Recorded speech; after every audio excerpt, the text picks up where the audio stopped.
It has been without teaching, and I was getting bored. So let's start.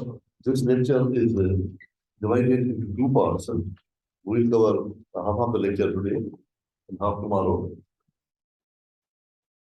Generally, it will require not more than 90 minutes. So 40 minutes will be sufficient today, 40 minutes tomorrow.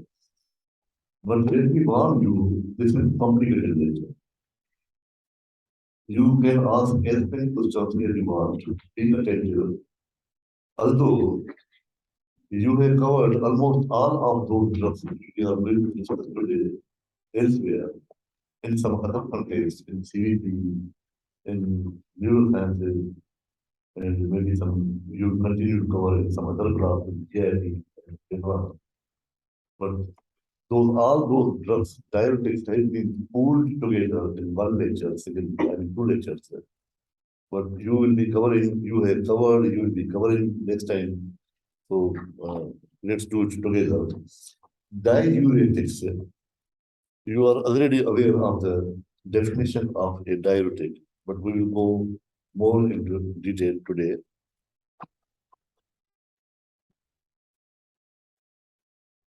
Specifically, we'll be discussing the diuretic drugs, their classification, and how they modify the renal function. And then you should be able to explain how they modify the composition of urine, in addition to modify the function of kidneys, and then how those pharmacological actions and the change, modification in the composition of urine is translated into their therapeutic effects in congestive cardiac failure, in edema, in anxiety, in pulmonary edema, and some other diseases. Okay? And then few of the diuretics have some extra renal effects. Apart from kidneys, they exert some effects independent of their effects on the kidneys. Wherever pertinent, we'll discuss those first. Okay? Now, outline of kidney function. Can I remove this bar? Is it possible?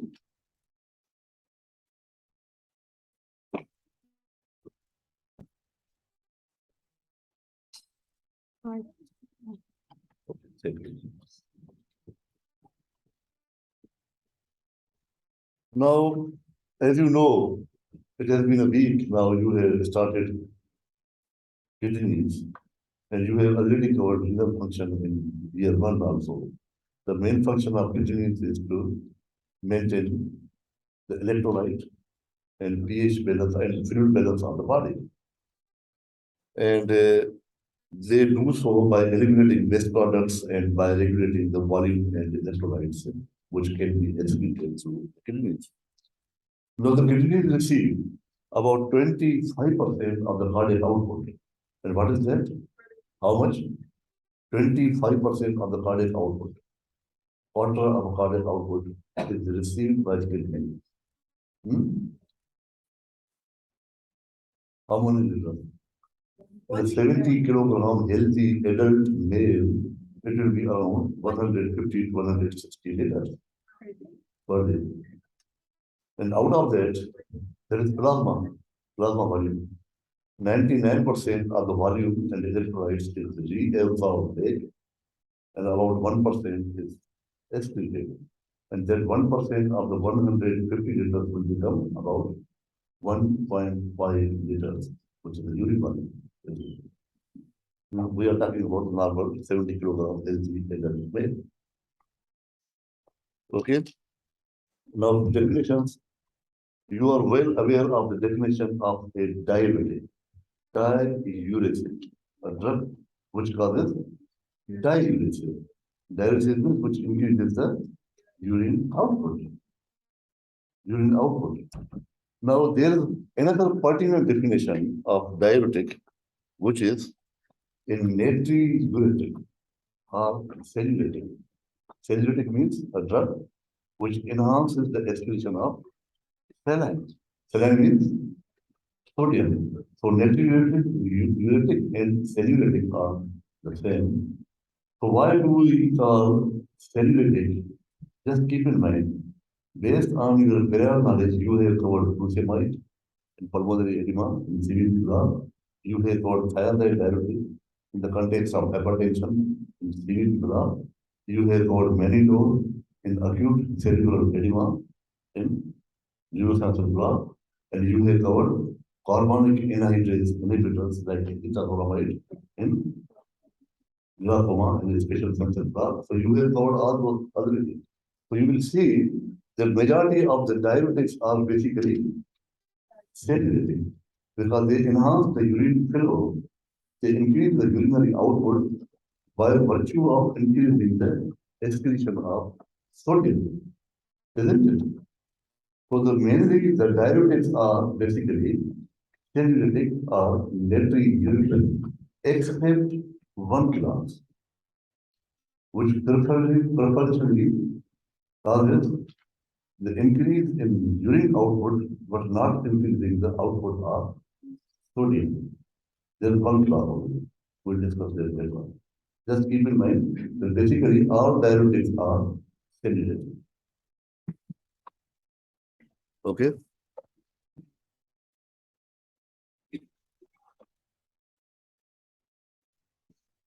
Now, just a recall to refresh in your memory because all these things, concepts will be once again revisited. What you learned in year one, basic renal processes are four. If you start from filtration, glomerular filtration, that is process number one. Everything except the cells and the proteins is filtered. The normal healthy kidney. Everything except the cells and the proteins is filtered. That is glomerular filtrate. Next, about 99% of the fluid and electrolytes are coming back through peritabular capillaries, which is the process of reabsorption.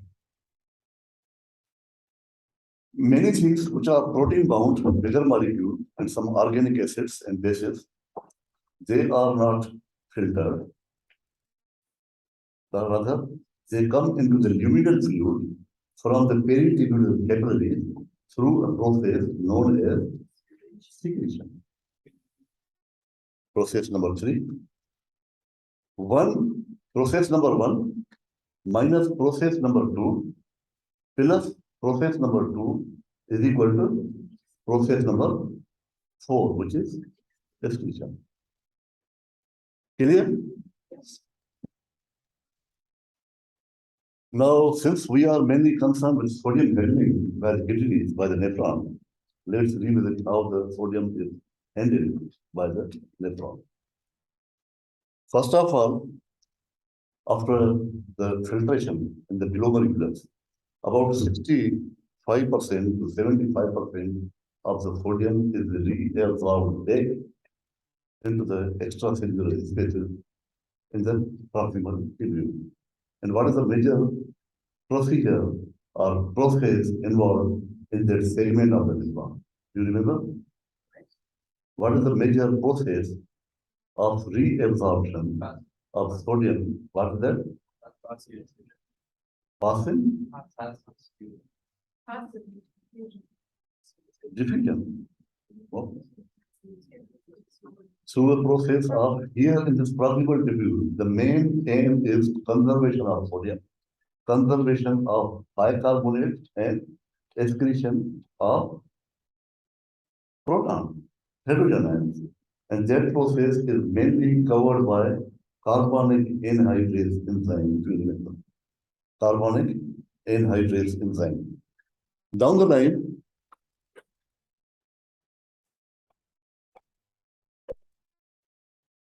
thin descending limb of the loop of Henry is generally impermeable to solutes, rather it is permeable to highly permeable to water only. So there is a passive reabsorption of water from this segment.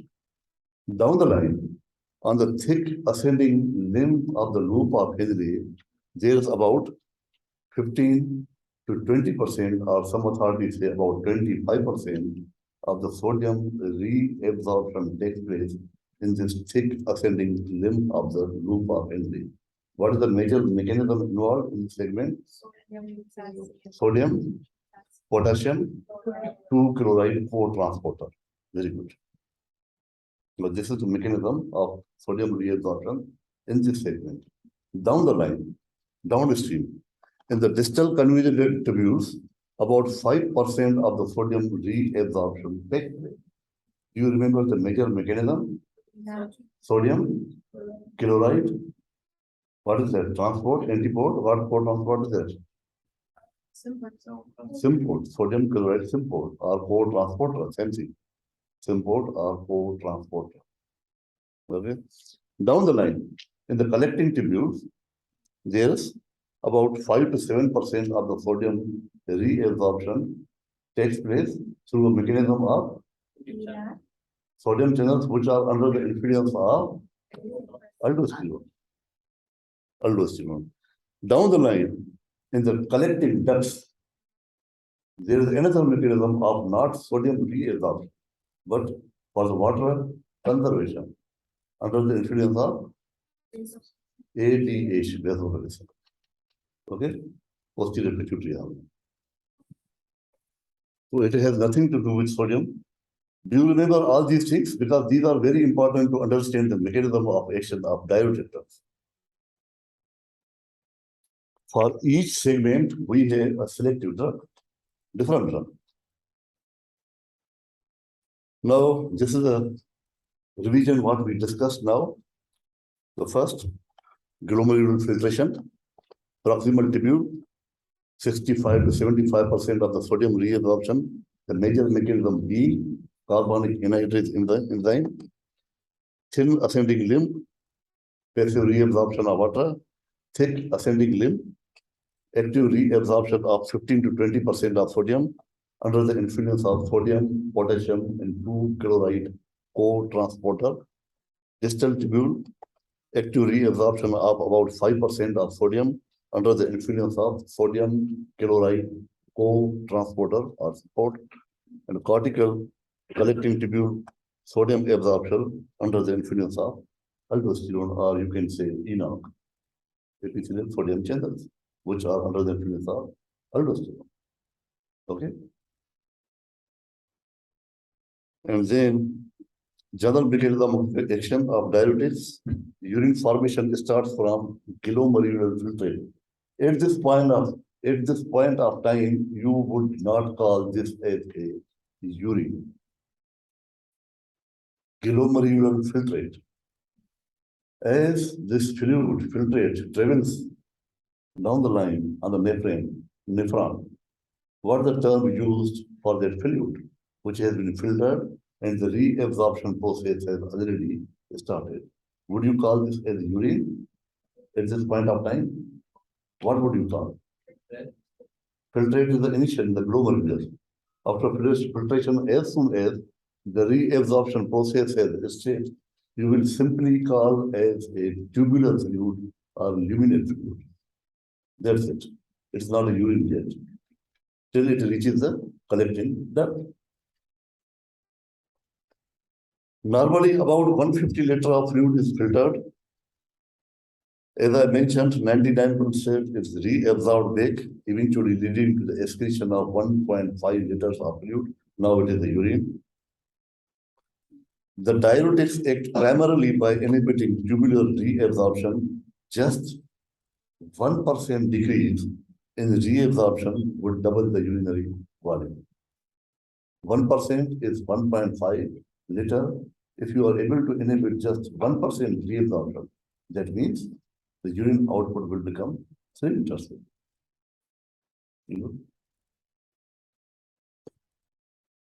As I mentioned, almost all of the diuretics you have already covered.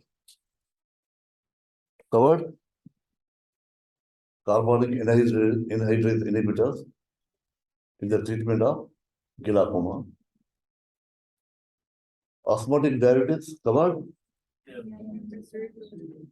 Where did you cover? In cerebral edema, in raised intracranial pressure, as well as raised intraocular pressure in acute glaucoma emergency.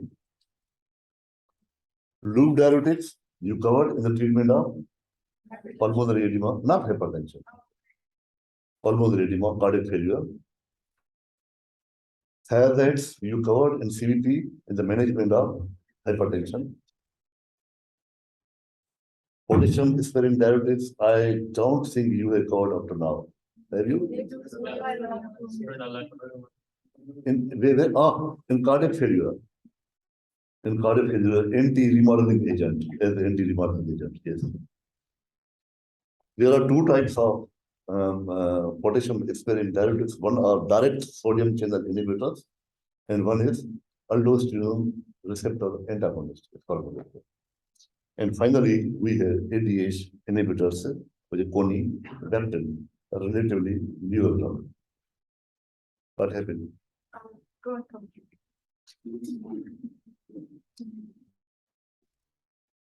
Okay. Let's start with acetazolamide. Do you remember? The mechanism, do you have the whole picture of how the sodium conservation takes place as a result of administration of acetazolamide? Okay, first of all, let's start the basic. What is the target segment of carbonic nitrogen? Approximately. From where about 60 to 70% of the sodium reabsorption takes place. Okay. So this is a schematic diagram of epithelial cells of the proximal tubule, luminal site, and interstitial space, which is called as which site? Basolateral site. Basolateral site and luminal site. This is the lumen cell. This is the lumen cell, epithelial cells, and basolateral site. Now, as a result of filtrate, we have sodium, which is conserved by a sodium, potassium, what do you call it? Antipode?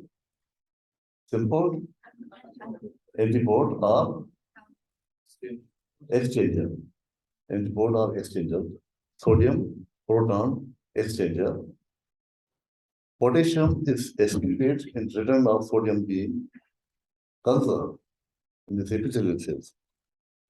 Now, bicarbonate, which is already in the filtrate, it combines with proton, leading to formation of bicarbonic acid under the influence of enzyme carbonic anhydrase. Now, remember, carbonic anhydrase enzyme in the proximal tubule epithelial cells has two forms. One is the luminal on the luminal side, and the other is from the cytoplasmic side. It works both ways, in both directions. It makes carbonic acid and it breaks carbonic acid, both sides. So from the luminal sides, it is a synthetic function. It combines proton and bicarbonate, leading to synthesis of weak acid carbonic acid. And then also it breaks down, leading to synthesis of carbon dioxide and water. Carbon dioxide in the luminal fluid is highly lipid soluble. As soon as it is synthesized, it diffuses back into the cytoplasm side. It goes inside. Over there, in the cytoplasm portion of the carbonic anhydrase causes the synthesis of, once again, carbonic acid. Okay. Which spontaneously breaks down into proton and bicarbonate. What is the fate of proton and bicarbonate? That proton is recycled back in exchange with sodium. The loop is completed now. Where does the bicarbonate go? It goes because sodium has been conserved. Sodium along with bicarbonate, it goes as a import into the interstitial space. So the net effect in the proximal tubule is Can you summarize the net effect on the electrolytes? Sodium conservation, bicarbonate conservation, and hydrogen secretion. So these are the three major effects of the proximal tubule under the influence of carbonic anhydrase, conservation of sodium and bicarb, and promotion of the excretion of proton. Is that clear? The carbon dioxide goes in, the water goes out. Which one? Water is the part of the urine. And the carbon dioxide that you go in. Look, carbon dioxide has now made, after combining with water, it has made now carbonic acid. In the loop. So carbon dioxide is coming back to the epithelial cells. Okay. The water has become part of the urine, and the carbon dioxide is some of the carbon dioxide may also go down, but majority of the carbon dioxide being highly lipid soluble, so easily diffusing the epithelial cells. Okay. Now acetazolamide is a carbonic anhydrase inhibitor, so all these processes are inhibited, leading to now not conservation of sodium and bicarbonate, not conserving sodium and bicarbonate, rather conservation of potassium. So think about situations what it may lead to. Not conserving sodium and bicarbonate, but rather conserving potassium, it will lead to metabolic acidosis. Isn't it? It will lead to metabolic acidosis. Now the urine will become more alkaline in nature because there is a promotion of the excretion of bicarbonate. Unfortunately, it is a weak diuretic. I will later explain to you why. In spite of the fact that it works on a segment where about 60 to 70% of the sodium is conserved, but it is the weakest diuretic. Of all the diuretics, carbonic anhydrase inhibitors are the weakest, so are not used as diuretics. They have some other purpose, and I will explain to you why. They are mainly used in glaucoma, as we have, because the carbonic anhydrase, the same carbonic anhydrase, is also responsible for the synthesis of aqueous humor in the where aqueous humor is synthesized. That's ciliary body, ciliary processes, not error. So, ciliary body. So aqueous humor synthesis, to some extent, a portion of it is under the influence of carbonic anhydrase enzyme. So acetazolamide and other carbonic anhydrase inhibitors are used to treat acute ankylosing glaucoma in severe situation. Okay. And it is used in mountain sickness. Have some of you hiked on the mountains? Where? Good. Raise your hand if you have climbed. Where? Which mountain? Simal or Himalaya? Huh? I have helped out to the base camp of the Himalaya. You cannot go right away on a helicopter on the base camp if you want to.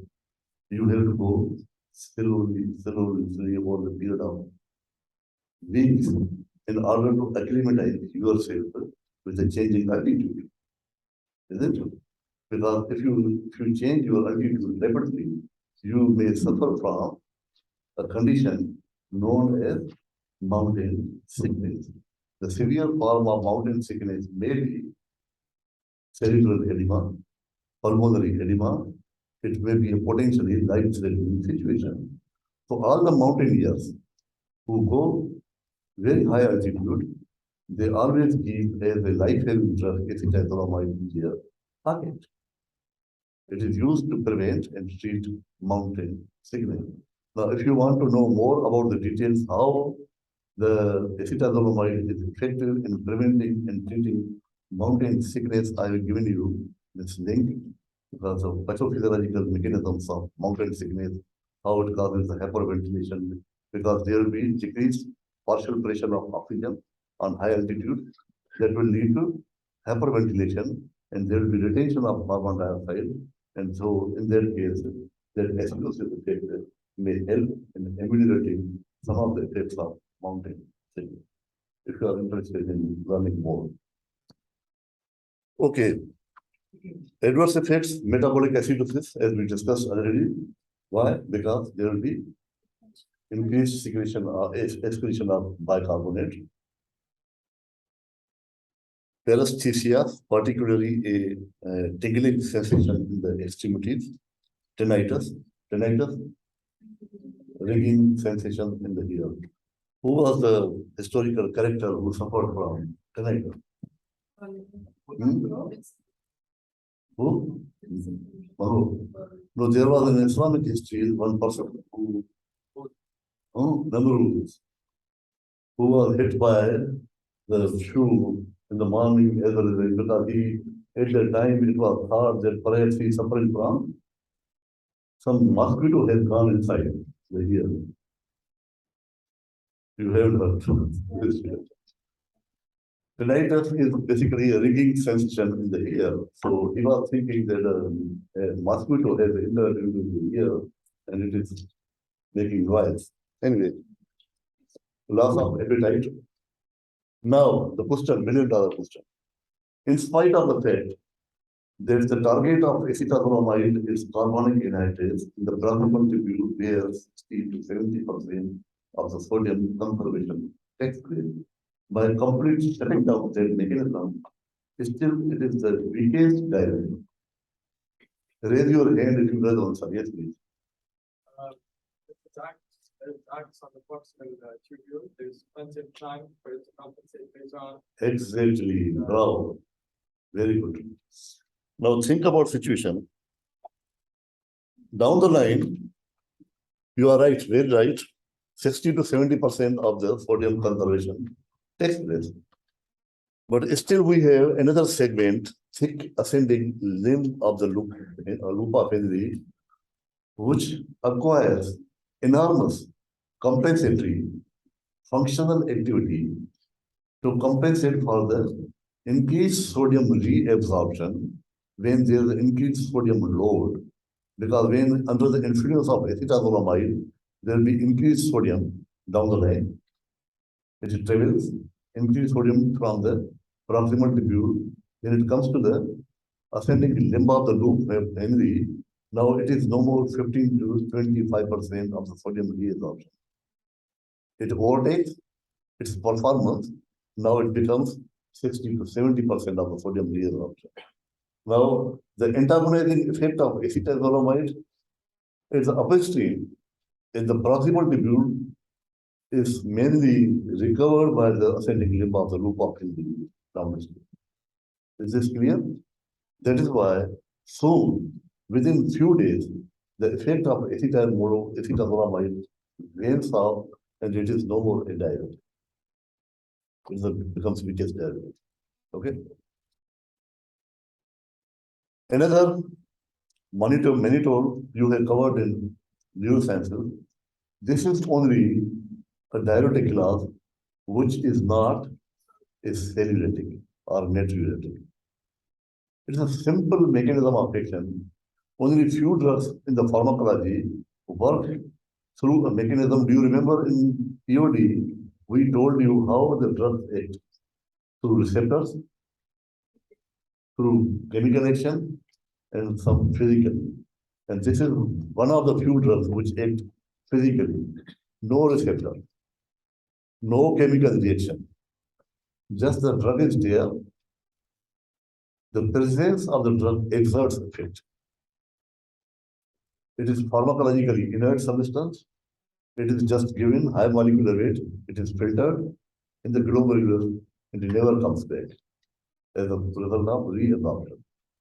If it does not come back, it retains in the luminal fluid and it exerts an osmotic pressure. That means it will pull water, it will retain water. A physical action, osmotic agent. Okay? It is not metabolized and is handled primarily by filtration without any important tubular reabsorption or secretion. Just being there within the tubules exerts a physical osmotic pressure and retains water. Not absorbed orally, high molecular weight, so it is given through intravenous route, high volume. Okay. Now it has some important implications. Being given IV. If you give orally, what will happen? It will cause diarrhea. And in GI drug, you will see some osmotic laxative. Osmotic laxative. The same drug, menthol, if you give orally, now you will get rid of constipation. If you give it intravenously, it is a diuretic.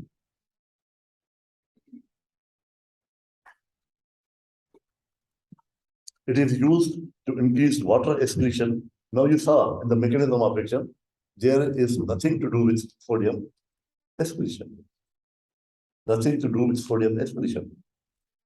Used to increase water excretion in preference to sodium excretion. This effect can be useful when renal hemodynamics are compromised. For example, in acute renal failure, you simply want to increase the renal perfusion. Or reduction of intracranial and intraocular pressure in cerebral edema and in severe acute glaucoma. Adverse effects. Now, who will tell me increased extracellular fluid volume in spite of the fact it is a diuretic? From inside the cell. Yeah. Increased because you are giving in large quantities, large volumes. Before the diuretic action takes place, the first thing is that it will go into the blood, vascular compartment. Before it is filtered and exerts its diuretic action, initially it will expand the volume, plasma volume. Then pharmacological action of expansion of the blood volume will be detrimental in diseases like pulmonary edema and cardiac failure. Although all other diuretics are used in the treatment of pulmonary edema and cardiac failure, except mannitol because it is given in large volumes, in IV. So you won't give. So this is typical. All diuretics are indicated first line treatment in the management of cardiac failure and pulmonary edema, except mannitol because of the large volume. And it will cause hypernatremia because now the volume is less, there will be concentrated effect. Sodium will be high, hypernatremia. Indications we discussed. Now the last class of diuretics for today is loop diuretics. Furosemide we have discussed, and ethylenic acid, two drugs. Most efficacious. They work on the ascending limb of the loop of Henry, where about 15 to 25% of sodium is reabsorbed. They also have a direct vasodilator effect. Mechanism of action, now this is complicated. Pay attention. We have sodium, potassium, and 2-chloride support in this segment. And then the sodium is taken from the basolateral membrane by the sodium potassium ATPase in return of potassium. And then potassium and chloride, they go to the interstitial space through their specific selective potassium and chloride channels. Sodium, potassium, and chloride is reabsorbed.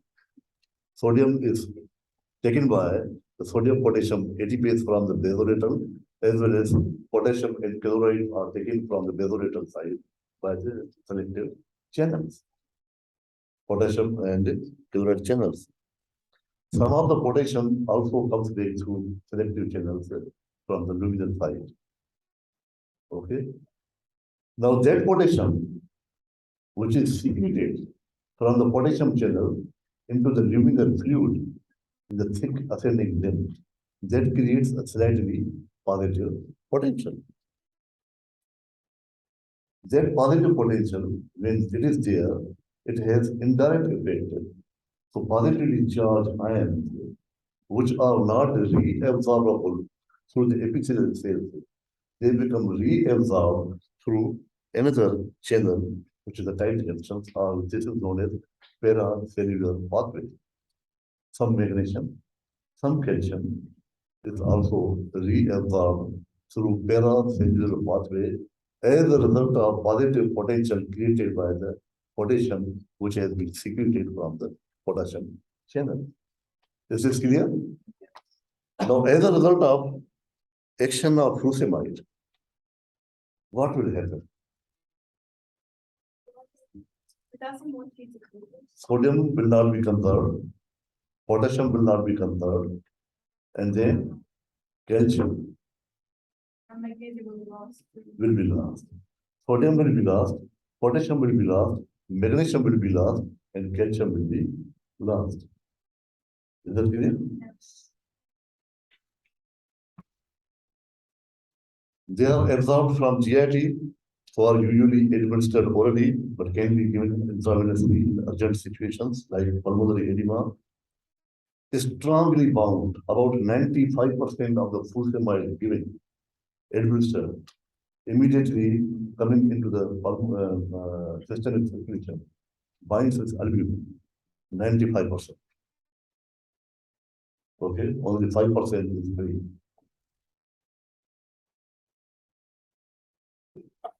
Furosemide reaches their site of action because it is highly protein bound. Proteins are not filtered, isn't it? Proteins are not, so it reaches the tubular fluid into the luminal fluid through the organic acid transport mechanism, which is the major mechanism of secretion. Do you remember? We covered it where in MSI block. Who delivered the lecture on treatment of gout? Sama? She must have covered it. How the sulfentrazone or the drugs which are uric drugs. Do you remember? There is an organic acid secreting system, a family of proteins which secrete organic acids from the which part? Which part? Proximal diffuse. So uric acid is also one of the organic acid which is secreted into the proximal diffuse through that organic acid secreting system. So furosemide follows the same pathway. Furosemide follows the same pathway. It is secreted through the organic acid secretory system from the proximal diffuse and then act from the inside, from the tubular side on this simple sodium potassium 2 chloride. Okay. Now I ask you a question. What are the implications of usage of furosemide in the treatment of nephrotic syndrome? Okay. So will the efficacy be lost or increased? On the contrary, it is lost. Okay. Now, there are the mainstay in the treatment of nephrotic syndrome. In nephrotic syndrome, you know, there's a massive protein, isn't it? Massive proteinuria leading to decreased plasma proteins. It may fall below 2 grams per deciliter. It's too low. So as I mentioned, furosemide is highly protein bound. So in that situation, in massive proteinuria, when serum plasma proteins are low, there will be decreased protein binding. As a result of decreased protein binding, the free drug will not remain in the plasma. It will immediately diffuse into the interstitial spaces. It will immediately, so the protein or so the drug concentration in the plasma will decline tremendously. So actually, the effect of furosemide will be decreased in cases of nephrotic syndrome. The route furosemide takes is that it has to bind with proteins, and then from the peritubular space, it has to go through organic acid transport system into the proximal tubule. But now the free drug is no more there. It immediately traverses the pathway into the interstitial spaces and is not available to pass through the organic acid transport mechanisms. So actually the efficacy of the drug is lost. Indications, since it causes sodium, it is the most efficacious diuretic, leading to treatment of severe edema, increased urine volume that can be used to treat acute renal failure, increased calcium excretion. You can treat the conditions of hypercalcemia, increased venous capacitance. As I mentioned, it has some additional extra renal effect. It is a direct vasodilator. Direct vasodilator, so it can be used in the treatment of pulmonary edema. Drug of choice in treatment of pulmonary edema.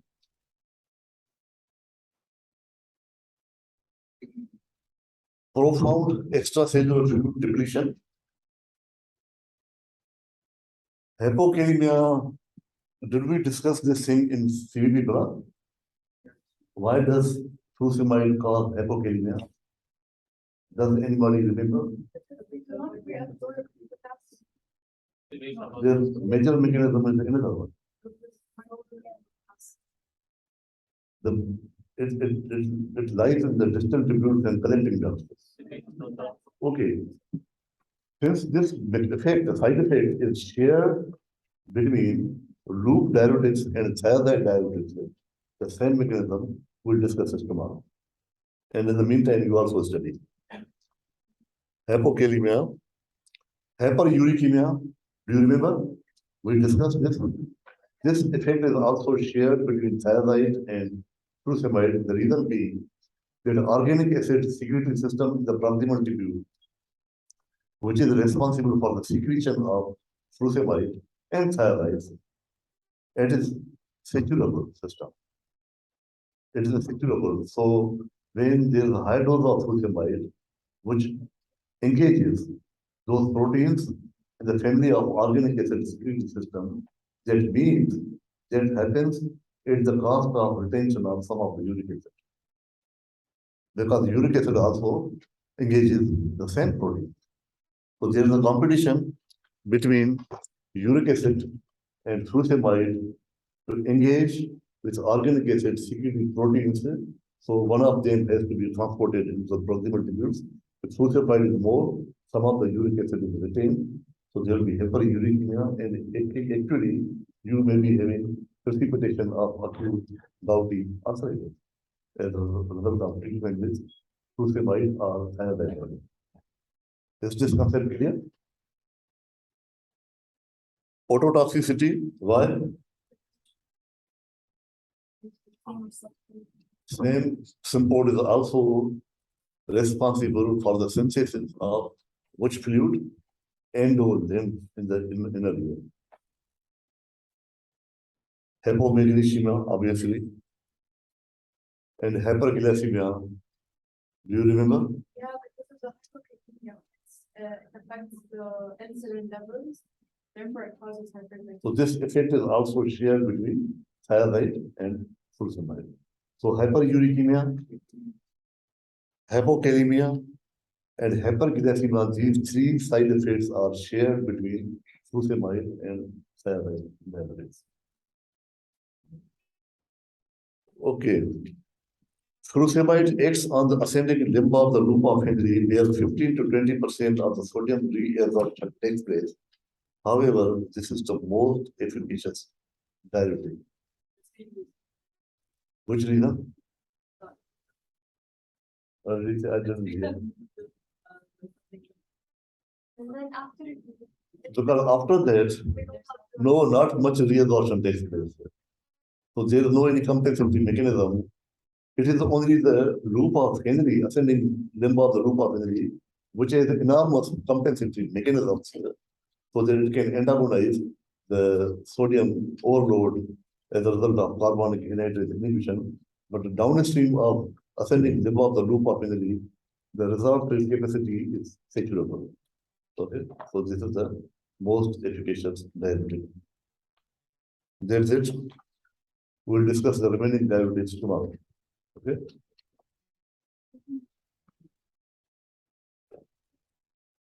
Will you take that?